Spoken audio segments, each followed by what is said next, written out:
Oke, assalamualaikum warahmatullahi wabarakatuh. Oke, selamat pagi. Tidak perlu ngantuk ya. Pada pagi hari ini kita akan membahas cara membersihkan kamar mandi. Nah, ini ready for innovation. Jadi bagaimana cara kita berinovasi, apapun materi yang diberikan itu harus kita kembangkan lagi. Jadi jangan sampai teman-teman semua di sini tuh menerima dengan mentah-mentah gitu. Jadi harus dikembangkan lagi. Kalau ada yang tidak mengerti, ditanyakan. Oke, sebelum kita mulai, alangkah baiknya kita berdoa menurut kepercayaan masing-masing. Berdoa dimulai. Berdoa selesai. Ini ada form kehadiran. Nah, nanti muter aja ya, Bu. Terus ini form feedback, nanti kita isi pada saat evaluasi. Bisa kita lanjut ya, teman-teman semua ya? Bisa, Pak. Kita perlu perkenalan terlebih dahulu.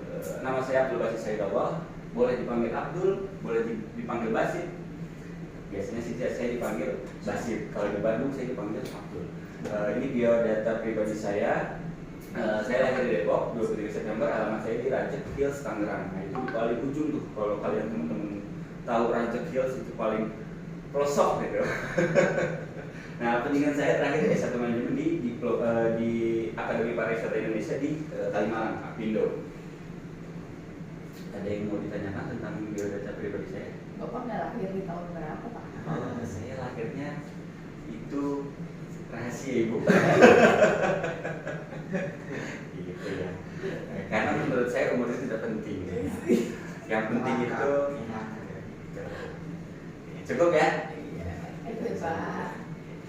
Oke, semangat pagi. Jadi, sebelum sebelum bangun tidur kita sudah pasti biasanya merencanakan terus ketika bangun tidur tuh apa yang ada di pikiran kita, jiwa kita, spiritnya itu yang menciptakan body kita itu, tubuh kita itu sehat terus. Umur tidak jadi patokan. Sehat itu patokannya hanya dari pikiran mindset. Yang berpikir positif itu pasti akan sehat terus. Insya Allah. Jadi kita terus harus bersemangat pagi, semangat pagi, mau siang, sore, malam harus terus semangat pagi. Oke, jadi seperti itu. Oke, di sini saya mempunyai rules. Jadi ketika pada saat sesi training, teman-teman semua itu dilarang makan. Bukannya tidak boleh makan yang ringan, coffee break itu silakan. Tapi kalau yang makan berat, makan nasi padang misalkan, oh itu tidak boleh. Jadi dilarang bermain handphone ketika yang urgent saja boleh silakan diangkat dan di luar. Oke, tidak boleh berbicara pada saat saya menjelaskan. Kalaupun memang mau menanyakan cukup angkat tangan. Nah, di sini kita tidak ada simulasi. Jadi ketika ada alarm berbunyi, teman-teman semua sudah tahu belum jalur evakuasi kita di mana? Kita lurus, belok kanan, turun ke bawah. Nah, di situ keluar. Di situ ada titik kumpulnya. Paham ya teman-teman semua ya? Siap, Pak. Nah, pengawasan terhadap tempat dan lingkungan kerja. Kalau kita lihat, ini itu mencerminkan toilet yang jorok ya. Bagaimana kita? Kita kan sebagai staf nanti di hotel kita, di Luminor. Nah, ketika customer melihat dan check in di tempat kita, itu bagaimana perasaannya ketika perasaan kita tuh melihat wah kamarnya kotor. Pasti kan tidak enak, pasti komplain. Ada guest komplain, bisa jadi langsung ke GM-nya, itu yang fatal, bisa bahaya. Jadi kita harus perhatikan bagaimana cara membersihkan toilet. Di sini kita akan belajar cara membersihkan toilet sleeping di Hotel Bintang. Saya mengambil judul unitnya itu cara membersihkan kamar mandi dan fasilitas hotel. Unit kompetensinya membersihkan kamar mandi dan fasilitas toilet. Kode unitnya T.900000.011.002. Jadi acuan saya itu dari SKKNI. Jadi supaya tidak dibilang hoax. Jadi saya punya acuan dasarnya yang sudah standar di Indonesia kita. Roadmapnya, judul mikrotitiknya cara membersihkan kamar mandi dan toilet. Saya pakai KUK yang pertama, semua langit-langit dinding, lantai dan sarana prasarana kamar mandi serta toilet dibersihkan sesuai prosedur pembersihan. EK-nya atau elemen kompetensinya saya mengambil yang kedua, yaitu membersihkan kamar mandi fasilitas toilet. UK-nya membersihkan kamar mandi dan fasilitas toilet yang tadi. Nah, program pelatihan tentu jelas housekeeping. Nah, ini tata, jadi supaya teman-teman itu tidak bingung arahnya kemana sih. Tujuan dari proses pelatihan itu, jadi bedanya tujuan dan manfaat itu adalah tujuan itu pada saat kita di sini, pada saat proses pelatihan. Kalau manfaat itu nanti setelah di lapangan teman-teman bekerja. Tujuannya adalah peserta dapat menjelaskan cara membersihkan kamar mandi dan fasilitas toilet sesuai dengan prosedur pembersihan dengan tepat dan benar yang ada di Luminor Bogor, di tempat hotel kita.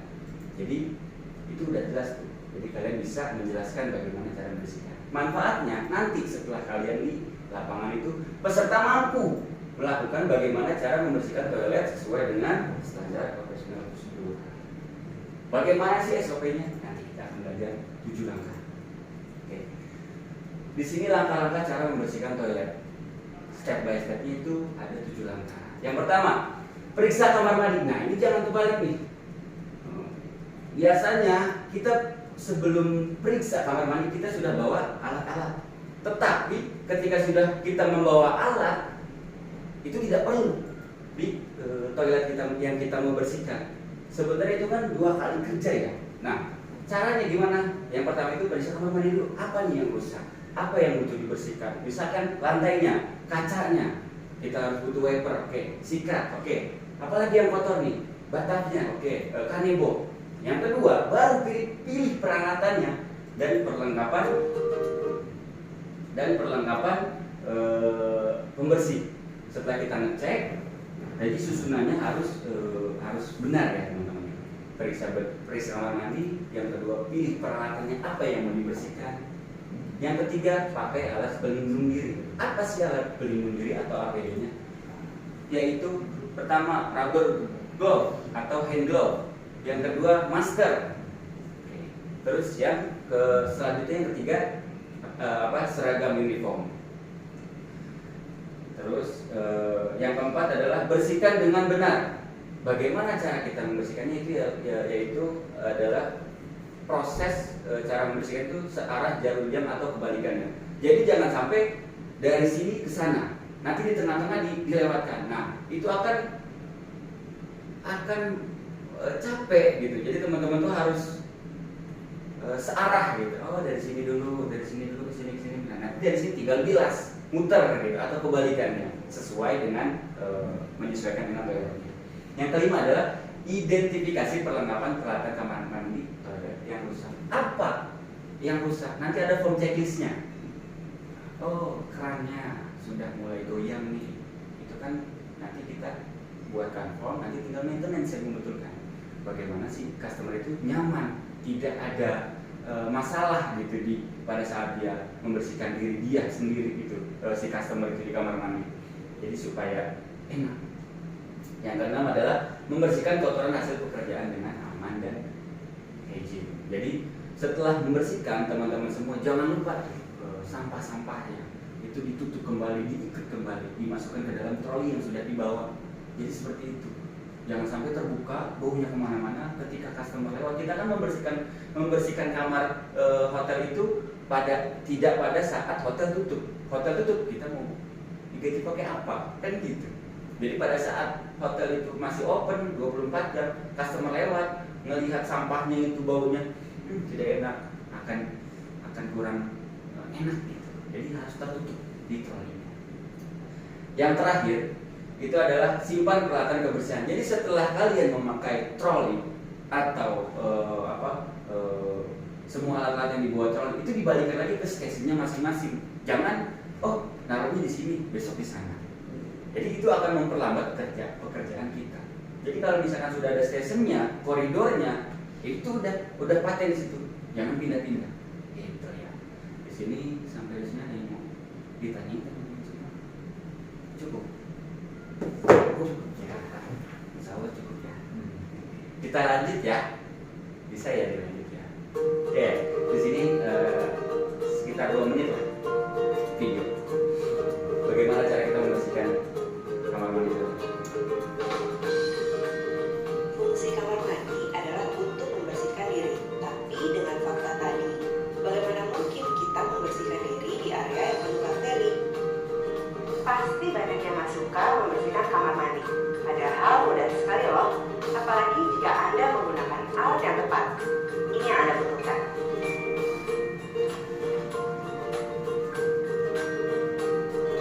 Dan jangan lupa untuk pakai rubber gloves.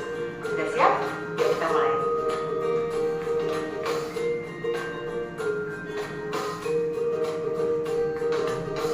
Kalau bisa begini dosa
Mudah kan?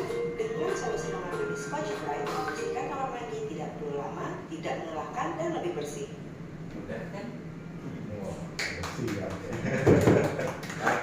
Jadi harus sampai ke sela-selanya biasanya itu apa?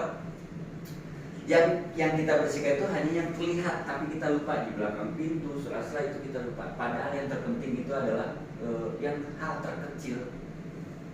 Karena customer itu berbeda. Ada yang detail, ada yang biasa-biasa aja.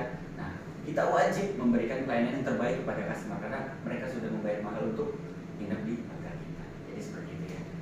Oke, kesimpulannya sebelum saya ngebahas ini, kira-kira ada yang mau ditanyakan mengenai cukup ya? Cukup, Kak. Oke, siap. Jadi kalau misalnya ini prosedur ini ya, itu apakah setiap SOP-nya setiap tempat hotel kan? Iya. Antara satu hotel dan hotel lain itu sama apa enggak satu? Terus kedua, kayak gini sebenarnya diatur juga nggak? Misalnya ketentuannya atau gimana? Gimana ya? Ada ketentuannya nggak ya? Untuk Yang basicnya dalam membersihkan toilet ini.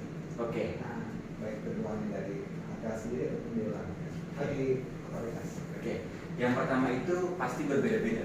Setiap SOP hotel itu berbeda-beda. Ada yang memang biasa-biasa aja, sesuai aja. Kalau yang sudah 5 diamond itu sudah detail gitu SOP-nya. Tidak ada yang kalau tadi saya bahas itu hanya 7 langkah. Sebenarnya step-stepnya itu lebih dari itu. Kalau yang komplit itu 12 langkah. Bagaimana cara kita membersihkan dari mulai toilet, kamar tidur, ruangannya. Nah, itu sampai ke semua area kamar. Terus yang kedua, mohon maaf tadi apa Pak? Aturan. Oke, di sini gimana? Ada aturan mengatur kayak gini. Oke. Ada yang bisa menjawab? Oke. Sudah jelas ya, aturannya itu saya mengambil dari SKKNI yang sudah memang ditetapkan unit kompetensinya. Kalaupun memang kita bahas secara detail, bisa jawab saya nanti ya. Oke, cukup ya Bapak. Ya. Ya, terima kasih. Pertanyaannya sangat spektakuler. Nah, kesimpulannya dari pokok bahasa tersebut dapat disimpulkan bahwa peserta dapat menjelaskan cara pembersihan semua langit-langit, dinding, lantai, dan sarana prasarana kamar mandi serta toilet sesuai dengan prosedur pembersihan. Jadi kita bagaimana cara membersihkan itu sesuai dengan standar operasional prosedur kita itu yang seperti tadi. Gitu. Oke, kita lanjut ya.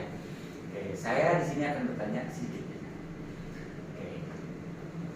Yang pertama, sebutkan 2 langkah cara membersihkan kamar mandi. Oke, siapa yang bisa menjawab? Kira-kira? Ayo, spaghetti, bunga. Coba ya. Siap. Pertama adalah kita mengamati dulu Betul. kondisi kamar mandi. Oke. Nah, lalu setelah kita mengamati, kita ketahui apa yang mau kita bersihkan, kita siapkan adalah sesuai dengan dari kita lihat keperluannya apa ya. Betul, betul sekali. Tepuk tangan untuk Bapak Dion. Kenapa sih saya hanya meminta 2 langkah? Karena 2 langkah inilah yang memang harus kalian ingat. Jadi sebelum langkah-langkah selanjutnya, 2 langkah tadi aja dulu cukup. Kita periksa, terus kita apa yang dibersihkan itu kita bawa alat-alatnya. Sisanya APD apa itu belakang. Itu yang penting 2 langkah ini.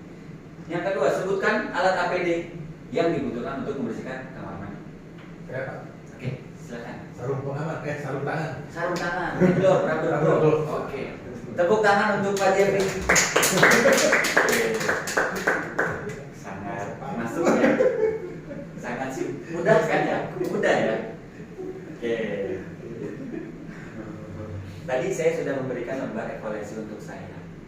Nah, ini penilaian untuk saya bagaimana cara saya mengajarkan lebih gimana kalian nilai, karena saya juga butuh penilaian dari kalian. Jadi tolong dinilai, tolong diisi apa yang saya sudah berikan tadi.